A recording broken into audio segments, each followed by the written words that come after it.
सावन के महीने में महाराज शनिवार के दिन अगर शिव की आराधना करी जाए, शनिवार के दिन अगर शंकर को जल चढ़ाया जाए तो जिंदगी में व्यक्ति की कभी अकाल मृत्यु नहीं होती। महाराज पत्ते की जो माला होती है, ये माला कार्य की सिद्धि के लिए होती है। एक एक आंकड़े के पत्ते पर सीताराम लिखा जाता है, मात्र एक पत्ता ऐसा होता है जिस पत्ते पर सीताराम नहीं लिखा जाता। 108 पत्ते में से एक पत्ता, बस उस पत्ते को हथेली में रखकर उल्टा हाथ आपको रखना है और अपनी कामना कर कर उस पत्ते को बांध देना है। ये जरूरी नहीं है कि 25 के बाद बांधो, 50 के बाद बांधो या 100 के बाद बांधो, आपकी मर्जी पर है। उस खाली पत्ते को कहीं पर भी बांध दीजिए और उस माला को अपनी कामना कर कर श्री हनुमान जी महाराज को समर्पित कर दीजिए। महाराज इसके लिए कोई तिथि, कोई दिन, कोई वार निश्चित नहीं है। बस ये माला जब हनुमान जी को चढ़ जाए तब एक घी का और एक तेल का दिया हनुमान जी के सम्मुख में लंबी बाती का लगा देना महाराज, और अपनी कामना कर कर आप आ जाइए। आपकी वो कामना 2.5 महीना या 3 महीना, इससे ज्यादा नहीं जाएगा, वो कामना बाबा पूरी करेगा, क्योंकि शिव और हनुमान ये सब एक ही स्वरूप। 4 दिन से ये नस दब गई है या ये कमर दब रही है तो आप 2-4 दिन कर कर देखो। कलश के अंदर जल, जल में इत्र का थोड़ा सा भाग, पीपल की जड़ के नीचे आप उसका सींचन करिए पिपलेश्वर महादेव के नाम से। काशी में जो शिव जी की स्थापना कौन ने करी? काशी में जो शंकर भगवान बैठे उनकी स्थापना करी थी शनि महाराज ने। किसने करी थी? शनि महाराज ने, क्योंकि भगवान शनि महाराज को उनकी माता के द्वारा श्रापित हो गए और शनि महाराज कांपने लगे। शनि महाराज कांपते कांपते, मैं जाऊं तो जाऊं कहां, करूं तो करूं क्या। महाराज शनि महाराज दौड़े और दौड़कर भगवान भोलेनाथ के पास पहुंचे। हे शंकर, त्रिकालदर्शी, कैलाशी, अविनाशी, कृपा करिए बाबा भोलेनाथ, कृपा करो, क्योंकि दुनिया में 33 करोड़ देवी देवता हैं जिनको शनि लग सकता है, केवल एक, किसको छोड़कर? शिव को छोड़कर। राम जी को शनि लगा तो 14 वर्ष वनवास चले गए, कृष्ण को शनि लगा तो मथुरा छोड़कर द्वारका चले गए। शनि लगा, हनुमान जी को शनि लगा तो गुफा में बैठकर राम राम जपना पड़ा।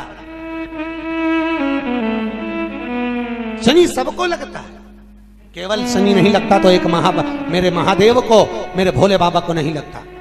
शंकर के पास में शनि आकर, शनि ने आकर कहा, भोलेनाथ कृपा करिए बाबा, मैं बड़ा कष्ट में हूं, मैं करूं क्या? बाबा भोलेनाथ ने कहा, जा गंगा जी के तट पर काशी में जाकर एक शिवलिंग की स्थापना कर, उसकी आराधना कर और तेरा शरीर ठीक हो जाएगा, कष्ट नहीं भोगेगा। शनि महाराज ने काशी में जाकर शिव जी की स्थापना करी। आज भी नियम है, जिसको शनि लग जाता है एक काजल की डिब्बी ले लो और काजल की डिब्बी को 21 बार उतार कर उसको एकांत में जाकर, जंगल आदि में एकांत में किसी पेड़ के नीचे इतना सा खड्डा खोद कर उसमें काजल की डिब्बी को डाल दो और मिट्टी से पूर दो, उस व्यक्ति का शनि समाप्त हो जाता है। काशी विश्वनाथ का नाम लेकर काजल की डिब्बी को 21 बार उतार कर अगर काशी विश्वनाथ का नाम लेकर शनि वाले व्यक्ति को अगर पेड़ के नीचे दबा दे, शनि समाप्त, शनि उसको परेशान नहीं कर सकता। सुबह 4 बजे से लेकर 7 बजे तक पीपल के वृक्ष में भगवान ब्रह्मा का वासा होता है। 7 बजे से लेकर पीपल के वृक्ष में 10 बजे तक भगवान विष्णु का वासा होता है। 10 बजे से लेकर 11:30 बजे तक पीपल के वृक्ष में पितरों का वास प्रारंभ होता है। 11:30 के बाद में पीपल के वृक्ष में आहूतों का वासा होता है। आहूत जानते हो, जो बच्चे गर्भ में शांत हो जाते हैं, 6 महीने के बाद शांत हो जाते हैं और कुंवारी अवस्था में मर जाते हैं, उनको आहूत कहा जाता है। फिर पीपल के वृक्ष में वासुकों का वासा चालू हो जाता है। यज्ञ पुराण का संवाद है। वासुकों का वासा के बाद में शाम को 4 बजे से 7 बजे तक पीपल के वृक्ष में भगवान शंकर का वासा चालू हो जाता है। 7 बजे के बाद में पीपल के वृक्ष में रात्रि को 8 बजे से 9:30 बजे तक पीपल के वृक्ष में कुबेर का वासा होता है। इसलिए दीप को 9 बजे जो पीपल के पेड़ के नीचे घी का और एक तेल का दिया लगा देता है, उसके यहाँ कभी आज शनिवार का दिन है, जिस दिन अपन इस दरिद्रता से मिलने के लिए पीपल के पेड़ के नीचे आए हैं।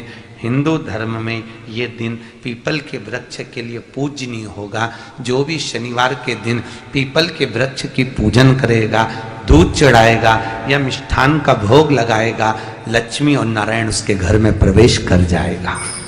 लक्ष्मी और नारायण उसके घर में प्रवेश कर। लक्ष्मी जी बोली, नारायण आपने तो एक दिन का वार लिख दिया, शंकर जी ने 7 वार बनाए हैं, रविवार, सोमवार, मंगल, बुध, गुरु, शुक्र और शनि, ये शिव जी ने बनाया। अब एक दिन आपने अपना बना लिया, बाकी के दिन अगर कोई इस पीपल के वृक्ष के नीचे आएगा और यहां तो दरिद्रता बैठी है तो उसका क्या होगा?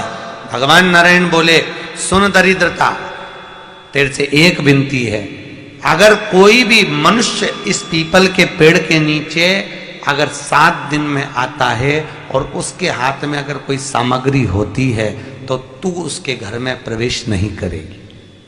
नियम है पीपल के वृक्ष का, या तो पानी का लोटा लेकर जाओ, कुंकू का चोपड़ा लेकर जाओ, शक्कर लेकर जाओ, या पेड़ के नीचे चींटी को डालने के लिए आटा ले जाओ, पर खाली हाथ पीपल के वृक्ष के नीचे कभी मत जाओ, कभी नहीं जाओ।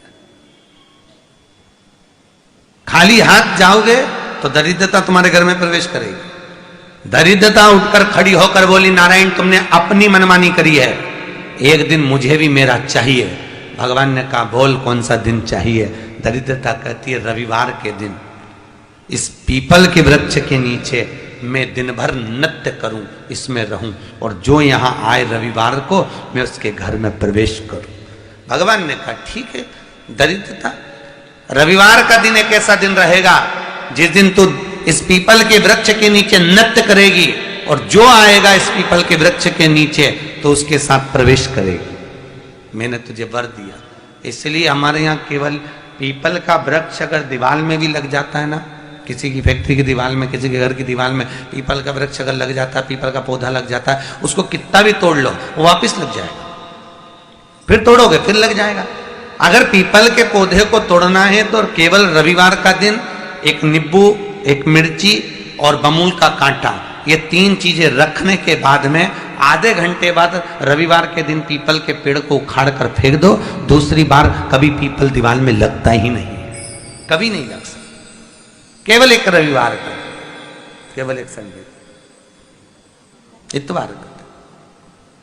घर में दीवारों पर अगर पीपल लग भी गया है, इसलिए पीपल के वृक्ष को उखाड़ने का, अगर घर में पीपल लगा हुआ है या पीपल का पौधा हमारे घर में लग गया, उसको उतारना, निकालना, लगाना, तो पीपल के वृक्ष को अगर निकाला जाता है तो रविवार के दिन, और अगर पीपल के वृक्ष को कहीं लगाया जाता है तो सोमवार के दिन या मंगलवार के दिन, बुधवार के दिन, इन दिनों में लगा सकते पीपल के वृक्ष कहीं लगाना।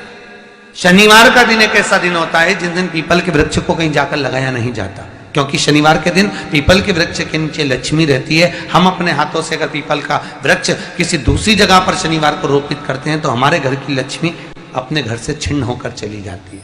इसलिए शनिवार के दिन पीपल लगाया नहीं जाता, किसी के घर जाकर उसको वापस पलटा नहीं जाता। लग गया उसको डाल। प्रभु मेरी धर्म पत्नी को कहाँ रखूं आप बताओ? वो तो जहां यज्ञ होता है, अनुष्ठान होता है, दान होता है, पुण्य होता है, सत्कर्म होता है, वहां जाने को तैयार नहीं। अब करूं क्या? भगवान ने बोला एक काम करो। दुर्वासा जी बोले, जिसके यहां रात्रि में बर्तन झूठे पड़े रहते हो उसके घर में इस दरिद्रता को लेकर तुम प्रवेश कर जाना।